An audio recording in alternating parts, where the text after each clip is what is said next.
Okay, let's try and unpack this. It's quite a story. You've got Thaksin Shinawatra, former prime minister, a huge figure returning to Thailand back in August 2023. He's facing an 8-year sentence, Right. which you'd think might be, well, the end of that chapter. But no. He ends up spending the first 180 days, the entire initial sentence period practically, in a hospital, not prison. Exactly. And that really kicked off a massive debate across the country. People asking a lot of questions. Understandably. So that's what we're diving into today. We're looking at the latest twists, specifically news reports from May 2025. There's this medical council investigation into his hospital stay. And their recommendations about the doctors involved. Plus, the Supreme Court is now also looking into how his sentence was actually, enforced. Right. And we'll bring in what some legal experts are saying, too. So if you've been trying to follow this whole saga and maybe felt a bit lost in all the details and conflicting takes. Yeah, like trying to piece it all together. Exactly. That's what we're aiming for here. We'll map out the timeline, break down what the medical council actually found, explore the legal tangle, and hopefully give you a clearer picture of what's really at stake. Let's start with that timeline, then. Lay it out for us. Okay. So the return date was August 22nd, 2023. He lands, goes to face the music, sentenced to 8 years initially. Which then got reduced, right? Yes, reduced to 1 year via a royal clemency. That's a pardon from the king, for anyone unfamiliar with the term. Got it. And almost straight away, that same night, he's moved from the prison to the Police General Hospital. That's right. The official reasons given were chest pain, hypertension, high blood pressure, and low blood oxygen levels. Okay, but this wasn't just an overnight observation. He stayed. He stayed for 180 days in a VIP room, apparently on the 14th floor, costing 8,500 bahts a night. Which he paid for himself. Paid himself, yes, that's reported. Now, legally, how long could he stay outside prison for treatment? Well, the initial allowance, legally, was up to 120 days. But the Department of Corrections actually extended that period. They extended it to the full 180 days. To the full 180. And then right after those 6 months, all spent in the hospital, remember, not a cell, he was granted parole. That was February 2024. And that's really when the eyebrows started to raise significantly, I imagine. That's putting it mildly. It fueled a lot of the controversy we're seeing now. Okay, so fast forward to May 2025. The Medical Council of Thailand, they've been looking into this. What did they find? Well, their subcommittee finished its work around May 8th, 2025. And their conclusions are pretty striking. How so? They concluded that 3 doctors involved acted unethically.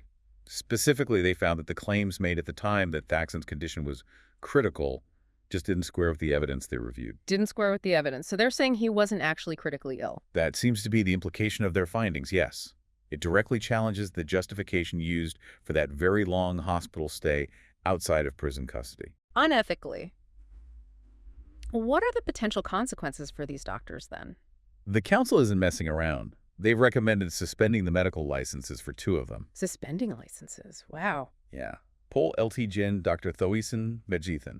He's the director of the Police General Hospital, and Pol LT Dr. Sapanrat Singajaru, who was a senior doctor there. The council believes they gave inaccurate info about Thaksin's health. Okay, and the third doctor? That's Dr. Romthip Supanan from the Corrections Department Hospital. She signed off on the initial transfer. The recommendation for her is a formal warning. Still serious, but less severe than suspension. So these are recommendations. What's the next step? Who makes the final call? The recommendations go up to the Public Health Minister. That's Mr. Somsak Thepsutin. The Council's Vice President, Prof. Dr. Prasit Watanapa, confirmed this. Somsak Thepsutin, isn't he also connected to the Medical Council somehow? Ah, yes, good point. He holds an honorary president title within the council. Raises interesting questions about potential conflicts, doesn't it? It certainly does. So can Minister Somsak just, ignore the council's decision if he wants? He technically can. He has the authority to veto the resolution if he disagrees with it, perhaps based on medical standards or other grounds. But is his veto final? No. If he vetoes it, the council's full 70-member board can vote to override his veto. But they need a 2/3 majority to do that. That's a high threshold, 67%, roughly. Exactly. So it's possible, but not easy. And meanwhile, the hospital director implicated, Dr. Thaksin, he's not just accepting this, is he? No, definitely not.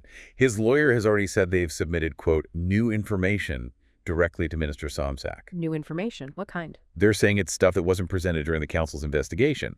The lawyer framed it as defending the director's actions and, repairing the damage to his reputation from the council's report. So more complexity, different sides presenting different evidence or interpretations. Precisely. It highlights that this isn't necessarily cut and dried. So Minister Somsak has the council's report, this new information, and apparently about 1,000 pages of existing evidence to wade through. It's a huge amount of material, yes. And he's got a deadline. Right. How long does he have? He has 15 days, starting from May 16th, 2025, to decide whether to endorse the council's recommendations or reject them. Okay. And there's a working group helping him sift through it all. Yes, a panel within his ministry is reviewing everything, including that new submission, to advise him. This whole medical ethics side is fascinating, but it must have legal implications too, surely. Oh, absolutely. And that brings us to another major development. The Supreme Court. What are they doing? The Supreme Court's Criminal Division for Holders of Political Positions has opened its own inquiry. They're asking, was Thaksin's prison sentence actually carried out properly according to the law? So a separate track from the medical council focused purely on the legality of the imprisonment itself. Exactly. Their first hearing is set for June 13th, 2025. And who are they calling in for this? This is significant. They've summoned Thaksin himself to appear, and also his daughter, Thaksin Shinawatra, who is the current prime minister. Wow. Thaksin himself, didn't his lawyers say he wouldn't appear in person? They did suggest earlier he'd only submit a written defense. So his being summoned to appear in person is a notable turn of events. Okay, so what could happen if the Supreme Court finds that, well, things weren't done properly? That maybe he wasn't sick enough to justify 180 days in hospital? Legal experts are weighing in, and the potential fallout is huge. If the court finds he wasn't genuinely ill as claimed, he might actually have to go back and serve his remaining jail time. Go back to prison. It's a possibility being discussed. And it might not stop there. Officials involved in the decision-making around his hospital stay could face legal action themselves. For facilitating it, potentially? Potentially. And Thaksin himself could even face contempt of court charges if it's found he misled the court or authorities about his health. This could get very messy. Are there specific legal arguments being made? Yes, there are differing views. One expert, Mr. Kamsan Fothikong, has made a really interesting point. What's his take? He argues that if the court finds the hospital stay didn't follow the rules in the Criminal Procedure Code, the main law for how sentences are carried out, then the royal pardon Thaksin received might not even apply in this situation. He suggests Thaksin might need to serve actual prison time first before he could even be eligible for a new pardon. Okay, that's one perspective, but I assume there's a counter-argument. There is. Mr. Norinpong Chenapak, who leads the Lawyers' Council of Thailand, offers a different interpretation. And what does he say? He points to Section 55 of the Corrections Act. He argues that under this law, which deals specifically with how prisoners are managed, Thaksin was technically considered imprisoned even while at the Police General Hospital. So his argument is the hospital stay was legal, just under a different law. Essentially, yes. He's saying the Corrections Act has equal legal weight to the Criminal Procedure Code, and the transfer and stay were allowed under its provisions. So it boils down to which law takes precedence or how they interact. Criminal Procedure Code versus Corrections Act. That seems to be a key part of the legal debate, yes. Was he truly imprisoned, according to the warrant, while in that VIP hospital room? And the Supreme Court's inquiry is meant to cut through this. That's the idea. The court is acting on its own authority here, under Section 89 of the Criminal Procedure Code, precisely because these doubts have been raised about whether this sentence was properly executed as per their original ruling. It's a real legal minefield. Absolutely. And of course, none of this happens in isolation. There are massive political dimensions, too. Naturally. Which parties or figures are reacting? The Move Forward Party, for one, has been quite critical. They're talking about a lack of transparency around the whole hospital stay and the subsequent parole. What's their main point? They're emphasizing the need for the law to apply equally to everyone, raising concerns about whether Thaksin received special treatment because of his influence. And how might this affect the ruling Pheu Thai party, which Thaksin is strongly associated with?